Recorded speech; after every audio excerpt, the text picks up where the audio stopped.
یہ اپنے خیال میں اللہ کو اور مومنوں کو دھوکہ دیتے ہیں، مگر حقیقت میں اپنے سوا کسی کو دھوکہ نہیں دیتے اور اس سے بے خبر ہیں۔ ان کے دلوں میں کفر کا مرض تھا، اللہ نے ان کا مرض اور زیادہ کر دیا، اور ان کے جھوٹ بولنے کے سبب ان کو دکھ دینے والا عذاب ہوگا۔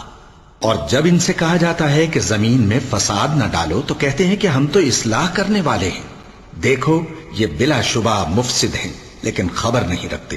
اور جب ان سے کہا جاتا ہے کہ جس طرح اور لوگ ایمان لے آئے تم بھی ایمان لے آؤ تو کہتے ہیں بھلا جس طرح بے وقوف ایمان لے آئے ہیں اسی طرح ہم بھی ایمان لے آئیں۔ سن لو کہ یہی بے وقوف ہیں لیکن نہیں جانتے۔ اور یہ لوگ جب مومنوں سے ملتے ہیں تو کہتے ہیں کہ ہم ایمان لے آئے ہیں، اور جب اپنے شیطانوں میں جاتے ہیں تو ان سے کہتے ہیں کہ ہم تمہارے ساتھ ہیں، اور مسلمانوں سے تو ہم ہنسی کیا کرتے ہیں۔